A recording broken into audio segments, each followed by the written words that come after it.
Welcome. Welcome. This is the seventh session of the third series of book club. And as I have said before, we are working with the book, The Stages of Meditation by His Holiness the Dalai Lama. I appreciate those of you who are able to be here today live. And as usual, I will be recording so that we can all continue this journey together and dive even deeper into these transformative teachings. The recordings are especially important because they give us an opportunity, even if we join live, to go back over the content. And this content can never be listened to or dived into enough. Each time we have smaller, maybe more brief, but more clear awakenings about how these teachings can relate to our personal life experience. So for that reason, repetition is really a beautiful thing. Today, we're going to be reading from chapter 8, and this chapter deals more with the topic of calm abiding, or shamatha, which many of you are likely familiar with this term. Today, we're going to be talking about what is shamatha, why is it important, how to cultivate it, and we'll also talk about what are called the 5 distractions that block us in our practice. And then we'll talk about the 8 antidotes. The Dalai Lama presents these really beautifully, how we can overcome these distractions in our lives so that we retain the teachings to a higher level. That's really the point. These teachings aren't meant as entertainment. These are meant as valuable opportunities for us to stabilize our minds, and that is essential for progressing on the spiritual path, and specifically the Buddhist path, if that's what you are playing with or perhaps committed to at this point. And this text in particular provides us with some practical tools for that. And so it's quite important. It's really a learning experience. So let's begin with just a brief grounding exercise and set a clear intention for our session today. If it feels good, you can close your eyes, perhaps taking a few deep breaths and simply allowing your body and your mind to settle.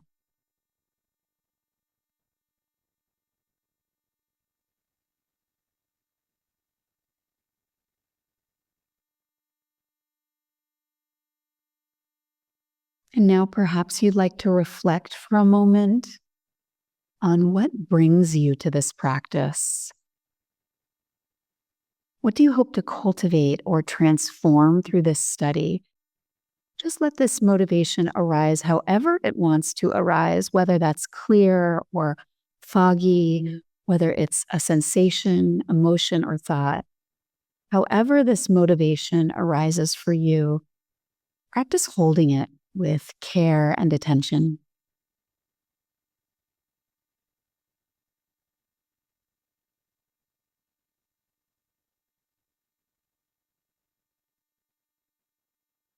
And now let's set a collective intention together. We'll just say these words and you can listen, perhaps holding them alongside your own motivation in a gentle way. May our study and practice today benefit not only ourselves, but all beings. May we cultivate calm abiding to bring greater clarity, compassion, and wisdom into our lives and the world.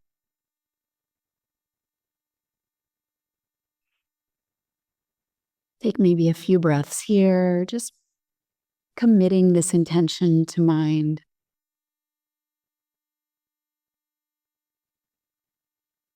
And then if your eyes have been closed, gently opening them and returning to our space together.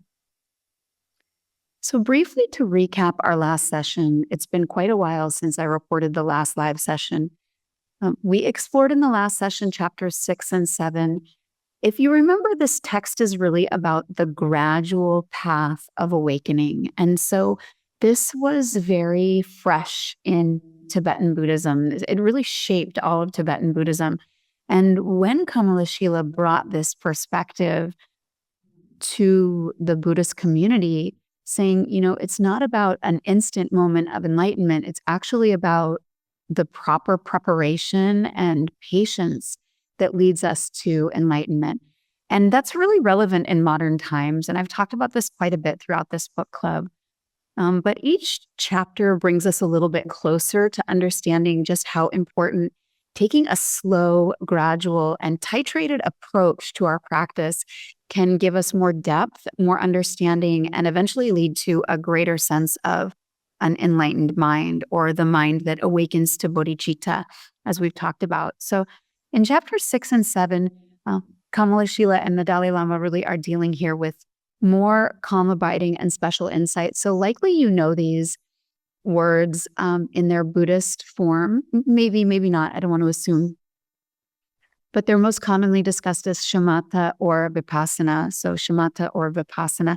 Shamatha is calm abiding, and vipassana is considered special insight. And in this text, we're learning about why they are so important, why there is a specific order to bringing them into our practice and working with them deeply, and eventually how they come together in an integrated way to support our awakening.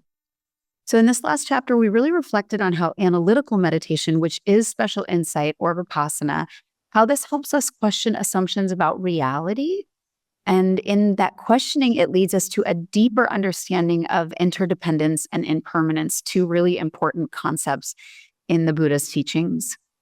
And we also discussed the importance of ethical living and simplifying distractions and what we can do to create the right conditions for meditation. So really specifically talking about that there are conditions for meditation that will help us achieve a greater sense of understanding in our practice and what that exactly looks like. So if you haven't listened to that episode, it's available in a recording and you can go back and listen. But it's not necessarily necessary for today.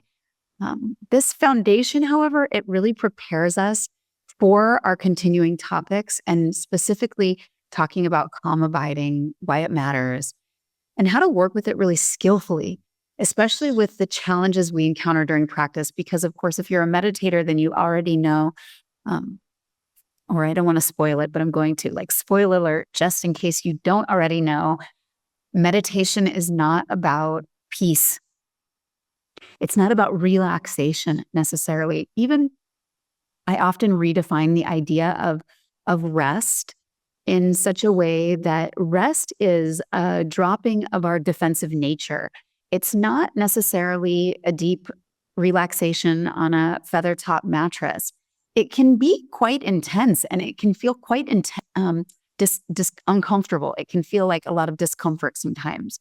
And if you've spent any time in meditation, then you are likely familiar with this, right? Even from the very simple mundane side of things, where like my back hurts or I have an itch and I want to scratch it and I don't know, should I or shouldn't I scratch it? I'm not sure, am I meditating if I scratch my itch or not? These are the kinds of things that come up, and they cause, as the Dalai Lama describes, really this all-pervasive suffering, one of the few kinds of sufferings that the Buddha has defined for us. The all-pervasive suffering, again, is just this undercurrent of things being slightly off, just something not being quite right. And that shows up in very small and subtle ways. So when we talk about suffering in the context of the Buddha's teachings, we aren't necessarily talking about these grand suffering, major dramatic events that happen in our lives. In fact, primarily what we're talking about is this all-pervasive suffering that every single being experiences, this feeling that just is a little off or could be a little better. And in that way, we have been delivered this very systematic path and process to move ourselves from that discomfort into a greater level of awakening and awareness. But to do that, we have to start with perhaps finding some rest, but it's not necessarily about relaxation. And that's a really important distinction we want to make in our meditation practice, because I think for many people, the minute it becomes uncomfortable, it can feel perhaps like we are doing it wrong. And here we're learning, and across the Buddha's teachings, we're learning that in fact, that discomfort and that awareness of that discomfort is something we can rest with. And that is where we find ourselves when we are talking about shamatha. We are learning to rest with. And as we rest with, we maintain this single-pointed focus throughout that resting. And again, if you think of resting as really dropping all of this defensive nature that we normally have. Normally we're like, I can rest, but only if XYZ doesn't happen. And so, then if those things happen, I can't rest. Everything needs to be perfect in order for me to find rest. But we're learning that actually we have the capacity to rest and focus amidst anything that is happening. And that is what leads us eventually to this special insight. So let's get to the reading today for chapter 8. But we'll go back to this proper motivation for listening that the Dalai Lama has introduced to us, just simply aligning ourselves with this inner motivation for listening to this book in particular in a special way. So just take a few deep, slow breaths.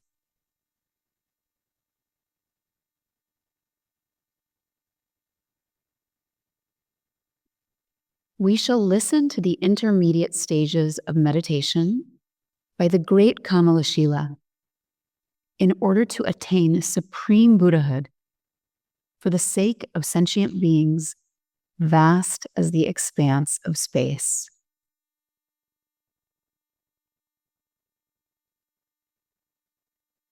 So with this mindset, avoiding as much as possible the 3 wrong ways of listening, like a cup turned upside down, like a dirty cup, or like a cup with holes in it. Rather, bringing our full presence to listen, not in any particular way, but just in an open way, without expectation. Let's begin with the reading. The practice of calm abiding. Calm abiding meditation should be achieved first. Calm abiding is that mind which has overcome distraction to external objects and which spontaneously and continuously turns toward the object of meditation with bliss and pliancy. After properly fulfilling the preparatory practices, you should engage in the actual meditation, which consists of calm abiding and special insight. What is this calm abiding meditation? It is that state of mind that naturally attends to the object of meditation as a result of pacifying distraction to external objects. Besides that, it gradually eliminates the defects of the body and mind due to its being free from mental dullness and excitement. With bliss and pliancy refers to these physical and mental qualities that a meditator develops. In the process of meditation, mental pliancy is developed first and is followed by physical pliancy. Interestingly, physical bliss is generated after that, followed by mental bliss. When the mind is conjoined with bliss, it is known as calm abiding meditation. What is special insight? That which properly examines suchness from within a state of calm abiding is special insight. The Cloud of Jewels Sutra reads, calm abiding meditation is a single-pointed mind. Special insight makes specific analysis of the ultimate. After developing the ability to engage in calm abiding meditation, the meditator does not single-pointedly place the mind on the object, but starts examining it. The object of meditation here is primarily ultimate truth, but conventional phenomena are not excluded. The concentration that generates physical and mental bliss by the force of analyzing the object is special insight. Thereafter, a union of calm abiding and special insight is attained. Calm abiding and special insight are not differentiated according to their objects of concentration. They can both take conventional and ultimate truth as objects. There is calm abiding meditation that focuses on the ultimate truth, and there is special insight that meditates on conventional truth. For instance, there is calm abiding meditation in which the mind is single-pointedly placed on emptiness. Special insight also meditates on conventional phenomena, such as the subtle and grosser aspects of the meditative paths. In general, the difference between these 2 types of meditation is that calm abiding is a concentrative meditation and special insight an analytical one. The perfection vehicle and the first 3 classes of Tantra share this notion. According to the highest Tantra, special insight is a concentrative meditation.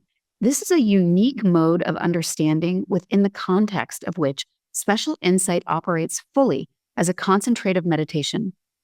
On the other hand, the Great Seal of Mahamudra of the Kaigyu tradition and the great accomplishment or Dzogchen of the Nyingma tradition deal only with analytical meditation. Also, from the unraveling of the Thought Sutra, Maitreya asked, "O Buddha, how should people thoroughly search for calm abiding meditation and gain experience in special insight?"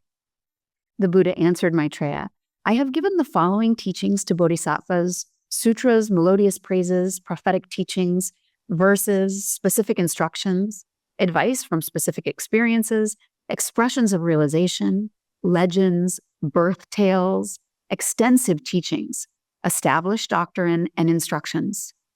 Bodhisattvas should properly listen to these teachings, remember their contents, train in verbal recitation, and thoroughly examine them mentally. With perfect comprehension, they should go alone to remote areas and reflect on these teachings and continue to focus their minds upon them.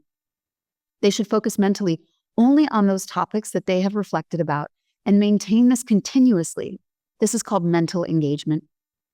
In calm abiding meditation, you single-pointedly focus the mind on the essential and summary points of the teaching. The Buddha's teachings, as described in these 12 categories, are extensive and cover vast topics, such as those concerning the mental and physical aggregates, elements, sources of perception, and so forth. In the context of calm abiding meditation, you are not to elaborate, but are to attend to the essential nature or the point of the teaching, whether it be emptiness or impermanence, and contemplate its nature. On the other hand, meditation on special insight is analytical. The meditator elaborates on the identity, origin, and other characteristics of the objects of meditation, such as the aggregates, elements, sources of perception, and so forth. When the mind has been repeatedly engaged in this way and physical and mental pliancy have been achieved, that mind is called calm abiding. This is how bodhisattvas properly seek the calmly abiding mind. Through the process of meditation, the practitioner initially actualizes mental pliancy. This is preceded by a kind of heaviness of the brain that is in fact a sign of relinquishing the defects of the mind. After generating mental pliancy, physical pliancy is actualized. This is the direct opponent of the physical defects. Physical bliss is generated as a result, and from this mental bliss is generated. When the bodhisattva has achieved physical and mental pliancy and abides only in them, he eliminates mental distraction. The phenomena that has been contemplated as the object of inner single-pointed concentration should be analyzed and regarded as like a reflection. This reflection or image, which is the object of single-pointed concentration, should be thoroughly discerned as an object of knowledge. It should be completely investigated and thoroughly examined. Practice patience and take delight in it. With proper analysis, observe and understand it. This is what is known as special insight. Thus, bodhisattvas are skilled in the ways of special insight. Generation of a positive motivation is critical. The practitioner should recreate this positive attitude throughout the process of practice. Think, I shall listen to this holy text by the great Kamalashila in order to attain unsurpassed Buddhahood for the sake of all sentient beings as vast as space. It is highly important that we realize the rarity and preciousness of the human life.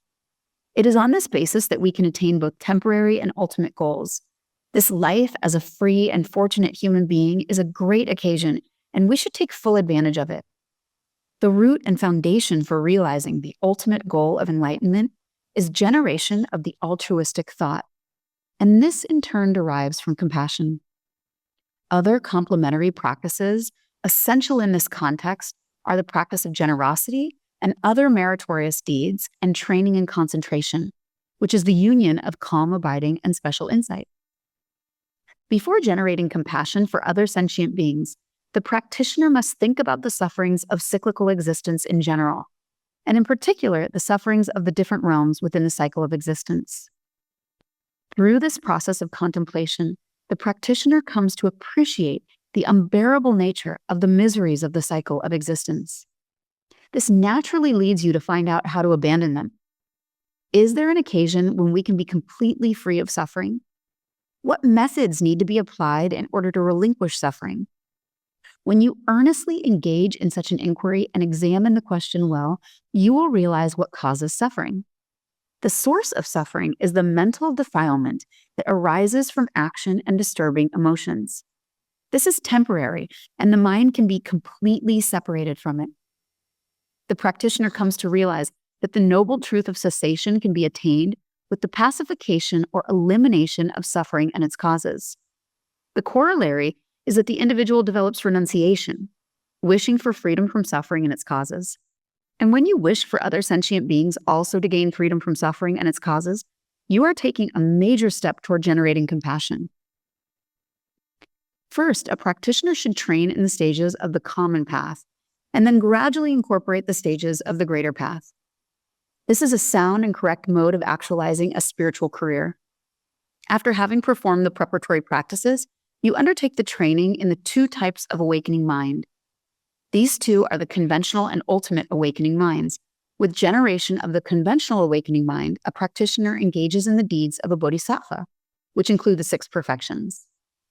Meditation on the ultimate awakening mind is done by generating a transcendental wisdom, directly realizing emptiness. Such a wisdom is a meditative stabilization that is a union of calm abiding and special insight.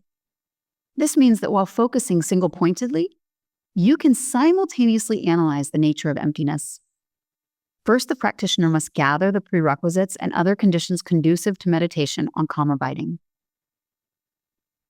The yogis who are interested in actualizing a calmly abiding mind should initially concentrate closely on the fact that 12 sets of scriptures, the sutras, melodious praises, and so forth, can be summarized as all leading to suchness, that they will lead to suchness, and that they will have led to suchness.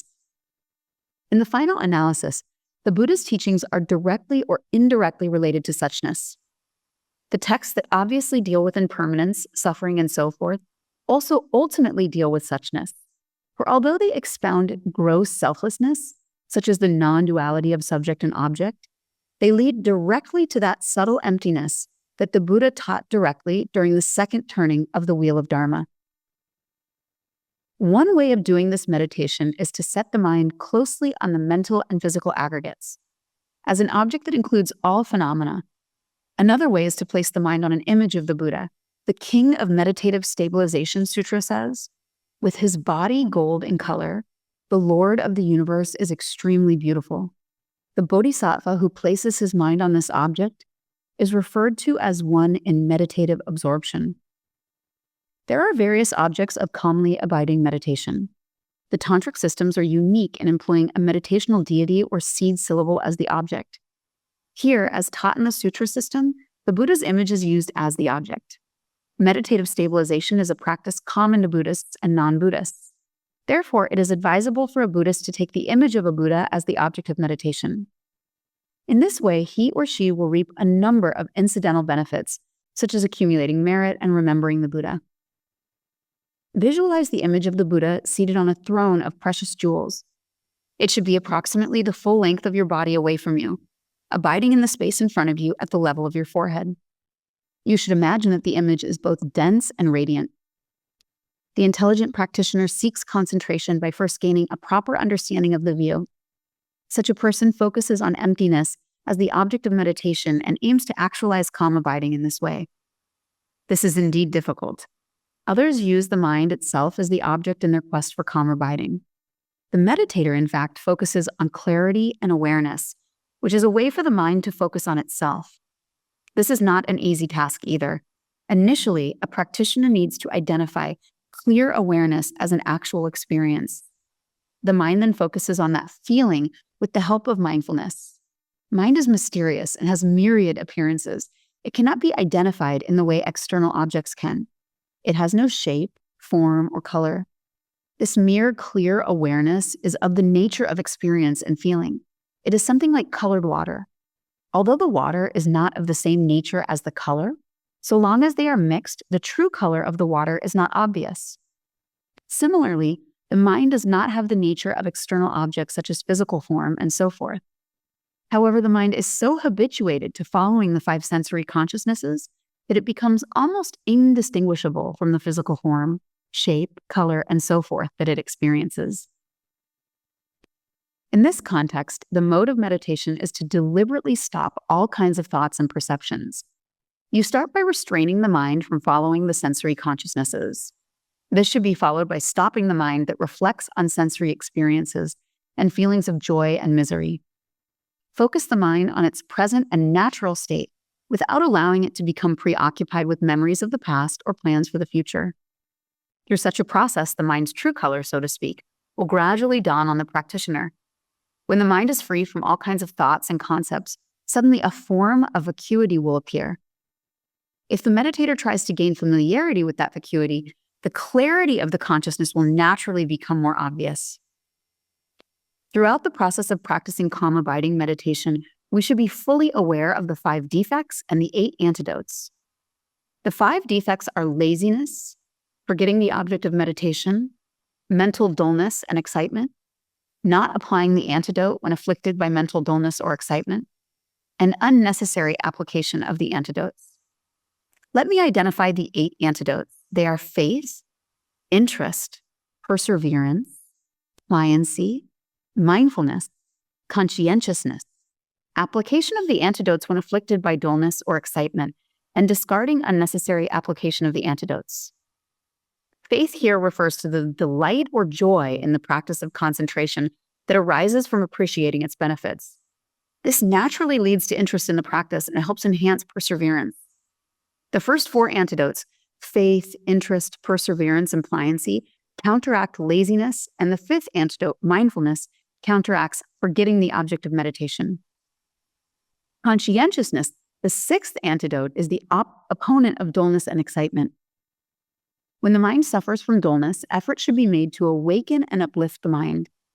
Excitement should be countered by calming down the agitated mind. Through prolonged practice, the meditator gains mental stability and ascends through the stages of concentration. On the 8th and 9th stages, the mind is in profound concentration. At that time, application of the antidotes is only a distraction and so should be avoided. In this way, place the mind on the object of your choice, and having done so, repeatedly and continuously place the mind. Having placed the mind in this way, examine it and check whether it is properly focused on the object. Also check for dullness and see whether the mind is being distracted by external objects. With respect to developing calm abiding meditation, the practitioner is at liberty to choose the object of meditation that he or she feels to be appropriate and comfortable. He or she should then concentrate the mind on the object, not allowing it to become distracted by external objects, nor letting it fall into the pits of dullness.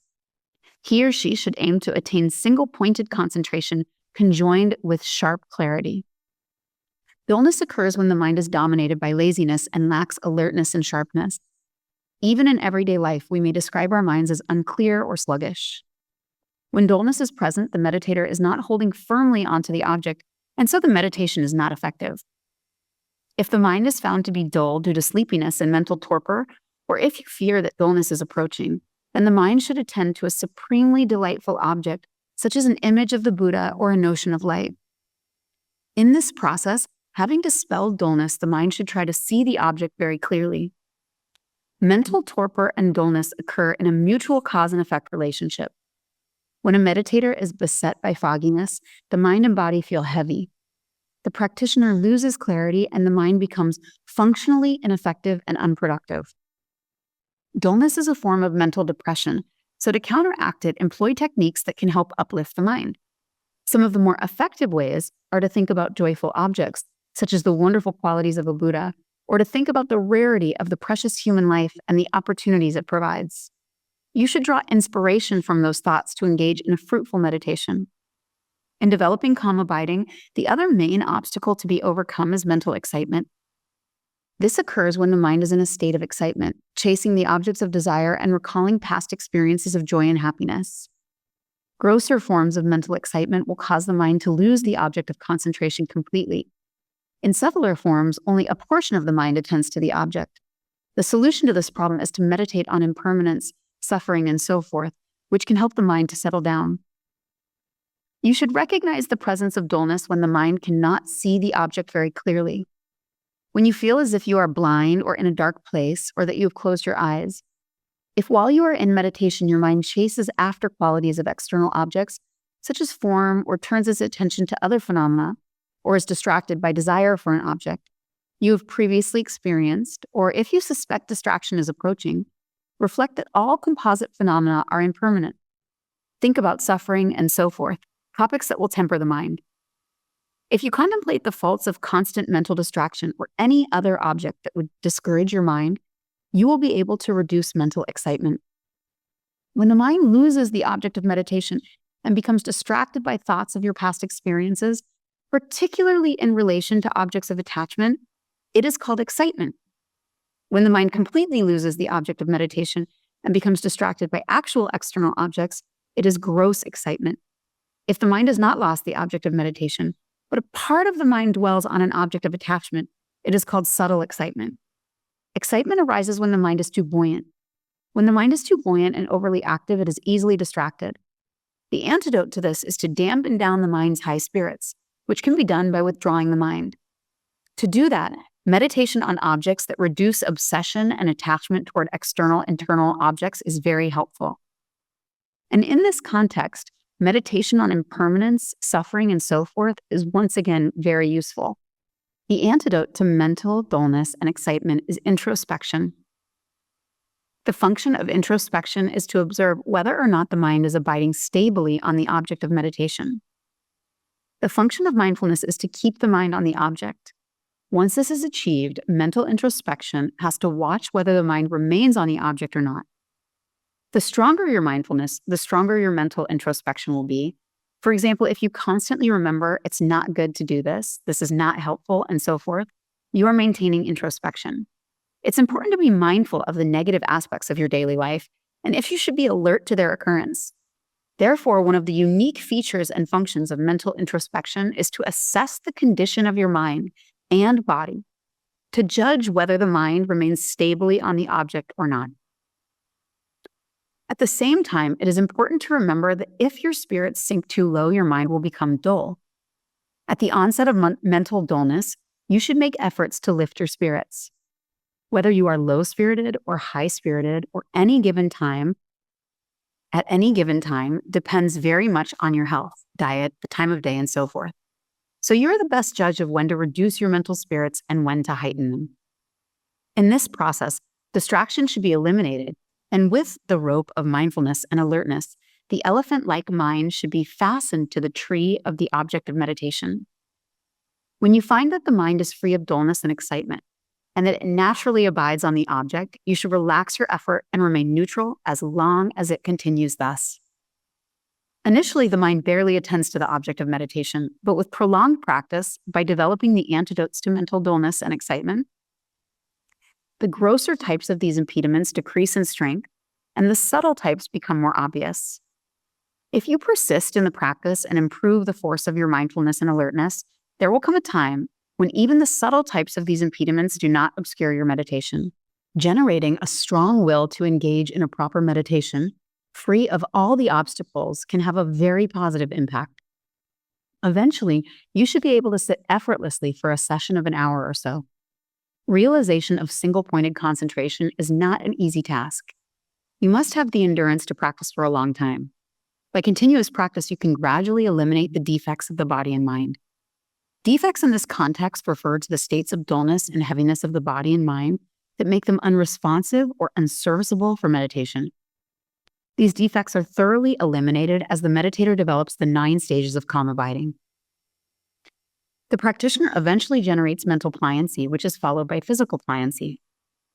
You should understand that calm abiding is actualized when you enjoy physical and mental pliancy through prolonged familiarity with the meditation, and the mind gains the power to engage the object as it chooses. Calm abiding meditation is a practice common to Buddhists and non-Buddhists.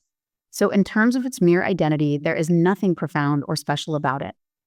However, when we investigate the nature of some object, whether it is conventional or ultimate, calm abiding meditation is very important.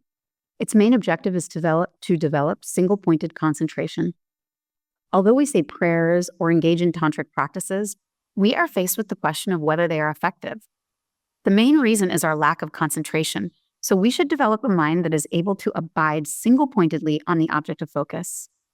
In the initial stages, even if we are unable to generate a final calmly abiding mind, it is crucial to cultivate a good deal of mental stability while practicing the 6 perfections, altruistic ideals, and so forth. The final goal of practicing calm abiding meditation is to actualize special insight. So that was chapter 8. And I think, as usual, the Dalai Lama has such an interesting way of writing. I feel like it's much more, I don't want to say technical. I don't think that that's the right word, but the Dalai Lama's style of writing is perhaps less relatable in some ways than some other authors that write on Buddhist texts. And of course, the Dalai Lama's knowledge is so extensive and his body of understanding is so great that I can imagine it can be sometimes challenging to put into more layman's terms, especially across cultures and languages, the ideas that are coming forward. Because although the ideas are in some ways quite simple, they're also quite nuanced. So let's just unpack this chapter a little bit together. I think that's going to be helpful for our understanding as usual. The first question I want to ask you is, what is calm abiding? And that is something that the Dalai Lama covers and Kamala Shila both cover in this. And hopefully you got that from this chapter and from previous chapters as well. But that calm abiding is really the ability to rest the mind single-pointedly on an object without distraction. And that's really what he was talking about at the end of the book, was that there are all these ways that the mind is trying to block us from that. And that's why the training of the mind, and especially for extended periods of time, is so important. The Dalai Lama talked about like this excitement of the mind and then this dullness of the mind, and then what we can do about that. And we'll talk about that a little bit more. But just to keep with calm abiding, it's the foundation for developing special insight, which calm abiding is sort of like it comes first and then special insight comes next. But then eventually these two things become very integrated. Because calm abiding provides this mental stability, it is really necessary to have that in order for us to then approach analyzing the nature of reality with any kind of clarity. If the mind is in any way distracted, then there just won't be clarity in analyzing subjects. And that's what we're looking to do in our practice. In our practice, we're looking to understand the nature of reality. And the idea really is that when we grasp the nature of reality, suffering as we know it is gone. We are free from that. But without this calm abiding, the mind really lacks that clarity that we need and that focus to penetrate deeply into wisdom practices. I can't remember the name of this author, Carl, or I'm blanking on it right now, but this author wrote this book, Deep Work. It's on the tip of my tongue. Anyways, it was a really fascinating book. And he talks about the idea of doing like big projects that require a lot of focus. And you can imagine calm abiding is training our capacity to do deep work, not external work, not work for money, but work for liberation. And that deep work is essential for us to be able to achieve our final ambition. But without this calm abiding, this single-pointed, focused mind, we just aren't able to get there if we have too many distractions. And I keep wanting to say this guy's name, but I can't remember it.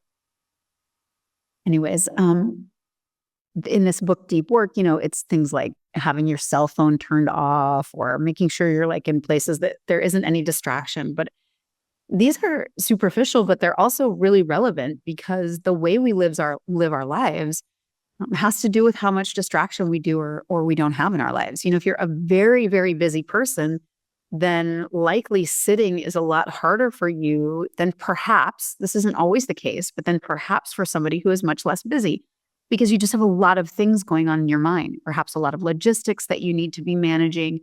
And then many of these things perhaps overflow into all aspects and parts of life rather than being compartmentalized, because of course that's the nature of experience. It's not really compartmentalized. It's really all happening together.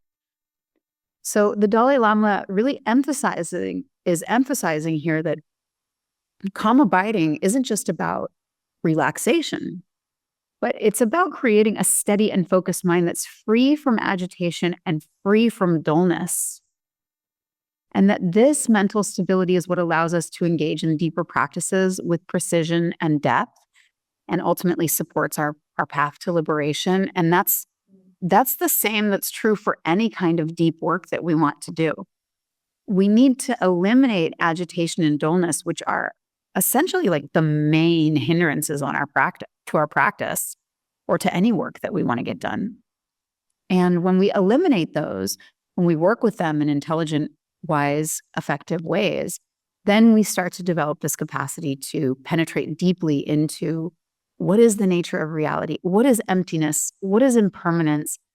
What is interdependence? We can start to ask these questions and look deeply at them. And because there's a clear field, it's like if you want to solve a math problem, but all you have is a single piece of paper and it's already covered in numbers. It's going to be really hard to write the math problem on that piece of paper and solve it because there will be so much competing information. And that's the same thing with the mind. We want there to be a clear mind so that we can really focus on the problem at hand. So the 5 distractions, again, just to go back over them, because they're sort of subtly woven into this text. These are laziness. And this is, if we don't want to engage in practice, we want to procrastinate our practice, these kinds of things. This is what's considered to be lazy. And please let go of, good, bad thinking, black and white thinking. That's one of the first things we really want to let go of, I think, in our practice. That's just my opinion. Because it's such a hindrance itself. It's not like laziness is good or bad, but it's like laziness can be a hindrance to our practice. So we need to work with it intelligently. The second one is forgetting the object. So if you've ever been sitting in a breath meditation, and we'll do a little meditation here together in a moment, you're sitting in that and you're breathing, and then all of a sudden you're thinking about like what's for dinner or what you're going to do later or something that happened earlier. Just losing the focus on the object of meditation, that's the second hindrance. The third one, which the Dalai Lama talked quite a bit about at the end of this chapter, is excitement and laxity. So when the mind becomes overly agitated, and we're defining agitation here like excitement. So it doesn't have to be a negative agitation. The Dalai Lama uses the word buoyancy, which I really love that word. When the mind is too buoyant, sort of too airy, or floating too much, then it can't focus clearly. It can't look at things with much attention. And so we have to deal with that. And then on the opposite side of that, if the mind is too dull, then it likewise isn't able to focus clearly. And then the fourth and the fifth, non-application and over-application. So non-application is we recognize that we have these distractions. I mean, I feel like I can just laugh hysterically because this resonates so much with my own practice. I'm in my practice, I'm sitting for my meditation, and my mind is all over the place, and I'm not doing anything about it. Maybe I'm noticing it, I'm recognizing that it's happening, but I'm not doing anything. I'm not applying any antidote to stop that so that my practice can maintain some clarity. And so that is one of the hindrances, non-application. And then the fifth hindrance, over-application, is when we're using the antidotes too much. Just like everything else, there comes a point in time where, okay, you've used an antidote, it's been effective, and now you can drop that and rest in a more neutral state of mind. And that is what we want to do. We don't want to let the antidotes become more of the things we cling to or we have an aversion to, but rather we want to become familiar with the antidotes, know when to use them, and also know, as that one song goes, when to lose them and when to just walk away. I don't know why that song popped in my head, but anyways, it's about like cards, I think, playing poker. Silly. So, okay, what are the 8 antidotes? Let's talk about those. Faith is the first antidote. This is really like, can you develop a deep sense of trust in the value and importance of the practice? And if you can bring that into your mind, if you don't already have it, then faith isn't going to be a very good antidote. But faith is a really important part of our practice. So if you find that you're struggling, especially with dullness, developing or coming back to the faith that you have in the practice and reminding yourself of all of the reasons that this practice is so valuable and important can help eliminate that dullness. The second one is aspiration. And we should all be doing this at the beginning of our practice anyways, or at the end of our practice, whichever, but just cultivating this wish to achieve success in our meditation practice. Like, please let me be of benefit to other humans. And please let me eliminate my kleshas. Like, please let me succeed in this session where I sit here today. And just wishing deeply for success in our practice. And that can help eliminate some of the hindrances as well. The third is effort. We're not going to get anywhere unless we put some effort into it. There's just no way. And so, applying effort, it's like the non-application. If I'm in my practice and I don't realize and I don't use an antidote when I do need one, then I'm not putting the right effort in. So just exercising our effort. The fourth is what's considered pliancy. And this is really like a very popular term in sort of pop culture psychology right now, like mental flexibility, having this cognitive flexibility or mental flexibility, just training the mind to be very flexible and responsive can also be support on our path and help us with these hindrances.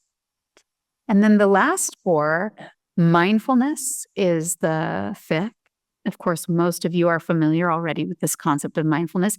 And this should be a part of our practice for a long time. Maybe eventually we're able to sort of free ourselves from it. But the mindfulness side of our practice is like a small monitoring of what is happening. So the Dalai Lama talked about this quite a lot in this chapter, just aware of what is going wrong in your mind and aware of what isn't working and what isn't happening right for you. Just always with a mind on what are the distractions you're experiencing? What are the hindrances you're experiencing? Not being afraid to really look at those things. And the sixth one is introspection, which is very similar, monitoring the mind, monitoring for distraction or dullness. And then the seventh and the eighth are application and equanimity. So application is self-explanatory, just using an application and correcting a distraction as it arises, not waiting. And then equanimity is finding this balanced effort where we can avoid overexertion and we can avoid underexertion. And all of these tools together are really practical and adaptable. And when we work with them, and again, this isn't something that you just hear once and then you know, and it's no problem. You have to come back to these teachings and really study them and say, maybe you say, I have this challenge the most. For instance, I tend to have quite a buoyant mind. And I need then in that buoyancy to have a practice that helps ground me. Because if I'm not grounded, if my mind is overexcited or agitated, then of course I'm not actually even meditating. And so knowing what your personal challenges are, what your personal distractions are, and then using the correct antidote. But that means studying what the antidotes are and coming back to these teachings and reminding yourself, perhaps even writing them down. And, that's really what the Dalai Lama does in this chapter is he gives us a lot of opportunity for introspection to ask ourselves. I feel like I was laughing through that chapter. Every time I read it, it's just like, yeah, my mind. I see my mind in the reading. And that's what I wish for you also, that you are hearing these readings and you're seeing your own mind tendencies. Because although the teachings are standard, there's, some things that are going to really resonate with you more than other things. And for that resonance to occur and then for change to come as a result of that, you need to be looking internally. You need to be checking and checking again and again, just checking with that. When you're meditating, checking. Am I paying attention right now? Checking. What am I even paying attention to? Checking. What is distracting me? Just continuing to check ourselves. And then we stop really needing other people to check us. And that's beautiful. We mature, we become self reliant. So let's do a little practice together.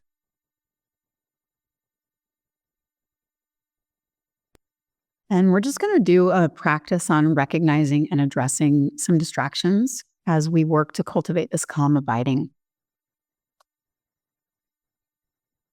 So find your meditation seat if you want to sit up. If you're lying down, lift the chest or something so that you don't fall asleep. That's its own hindrance. And once you find your meditation seat, you can keep your eyes open or closed. Depends on what you feel like today. Don't worry. It's not like one way is right and one is wrong.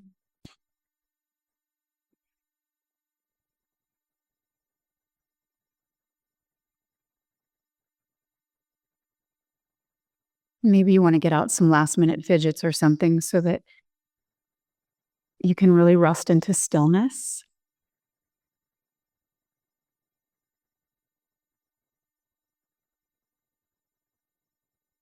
And then bring your attention to your breath. And simply allow your mind to rest on the natural rhythm of the inhale and exhale cycle. There's no need to change anything.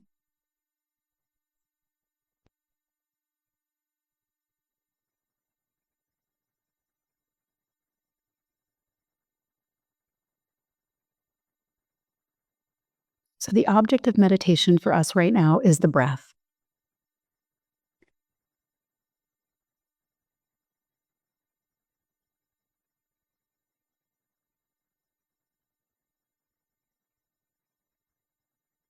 And as you settle, just notice if any of the 5 distractions arise: laziness, forgetting the breath, excitement, dullness, non-application or over-application. Observe any distractions without judgment and just simply acknowledge their presence.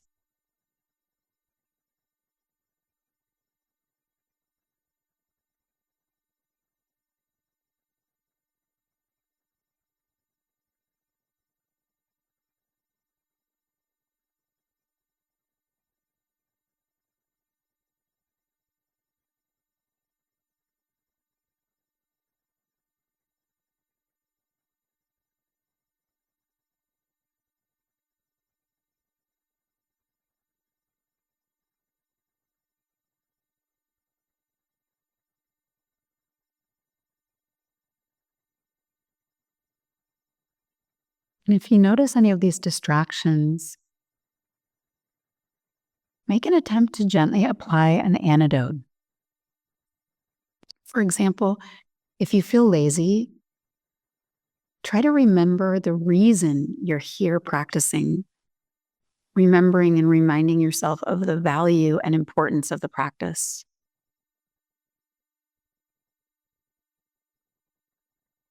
And if your mind feels agitated,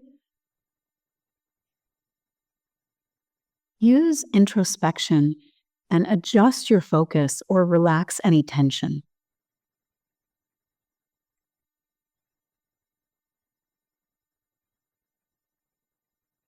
And as you address these distractions, each time you simply return to the breath and rest in the awareness of breathing, allowing the mind to find balance and stability. And if you forget what the antidotes are, it's no problem. It's enough today to just simply notice the distractions and get a feeling for your own mind's tendency. I'm going to leave us in silence for just 2 minutes or so, following the breath with the attention of our mind and in a very curious way, checking to see where distraction occurs, what it is, and how we may be able to handle it.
No matter where you are in your practice, start to deepen your breath.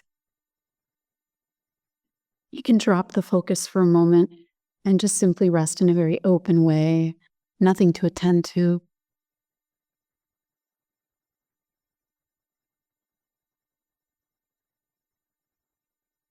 If your eyes were closed, perhaps blinking them open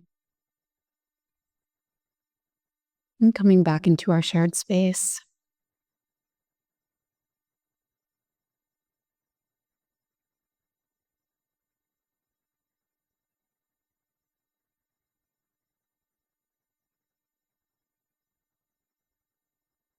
Okay. So, as usual, I have some homework for you, which you can, of course, choose to do or not. It's up to you. It's not mandatory or something. I don't even know who you are.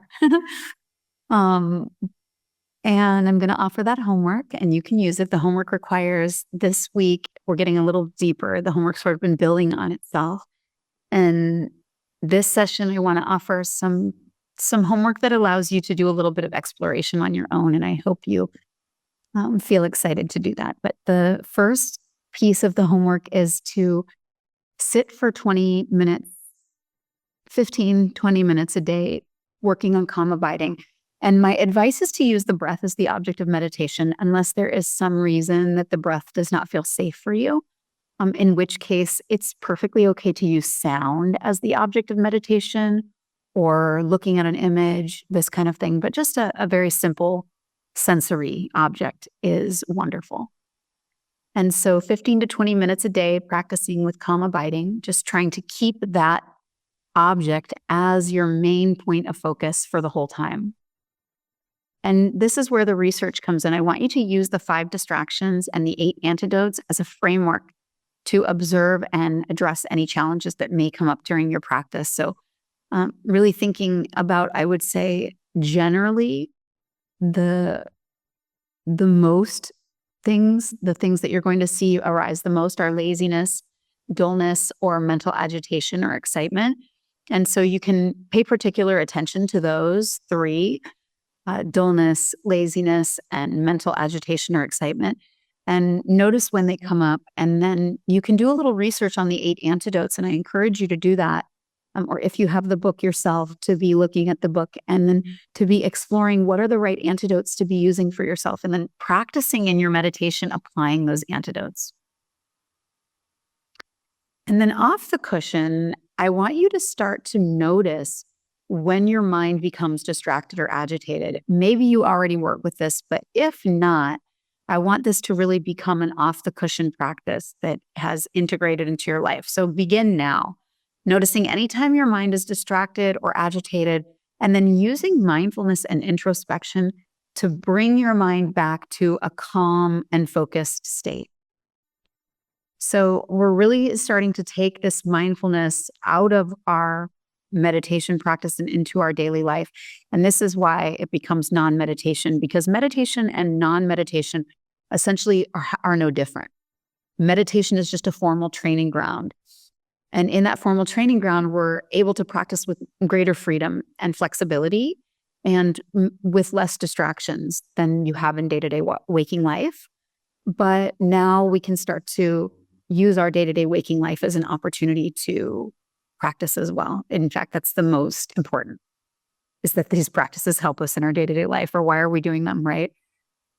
So that's really important. So off the cushion, just noticing when you become distracted, noticing when you become agitated, and then using introspection and mindfulness to bring yourself back down and create more focus.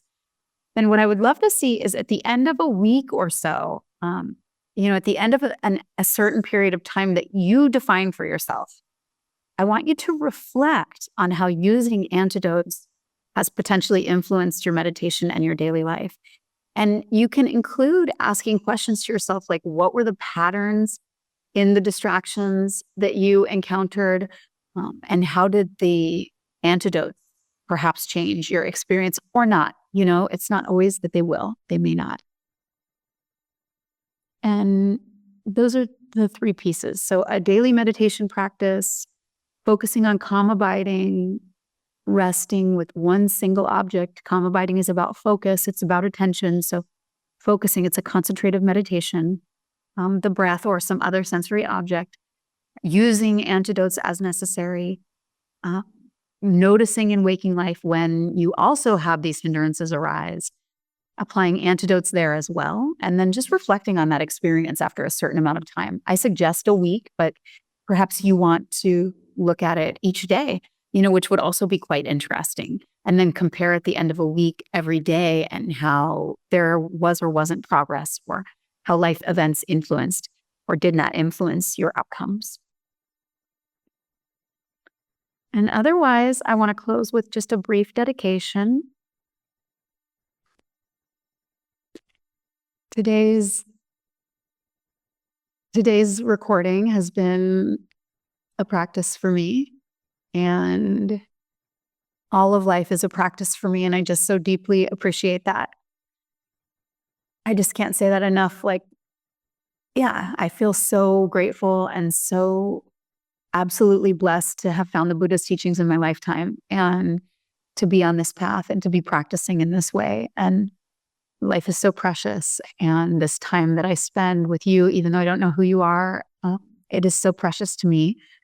And I just hope that you are able to gain something meaningful for your own life from it. So however you are is perfect. Whoever you are totally perfect. You can turn inward for just a moment, maybe bringing back to mind that initial motivation that you had at the beginning of our time together. And I'll speak a brief dedication, and you can just hold it in your heart if it feels good. And if not, you can just let it go. Don't worry. May the merit of our study and practice today benefit all beings. May the calm abiding we cultivate bring clarity, compassion, and peace into our lives and the lives of others. May all beings find freedom from suffering, and may all beings experience lasting happiness. Thank you so much for joining me today. I'm Saraswati, and I will see you next time. We have 2 more chapters to get through, and then we have completed a 3rd book in this series, and I'm so excited. And it's already in my mind what book I'd like to do next, so hopefully you'll stick with me. Thanks for weathering some of the challenges that I personally experienced today, and hopefully you didn't experience them as greatly. And I hope to see you next time.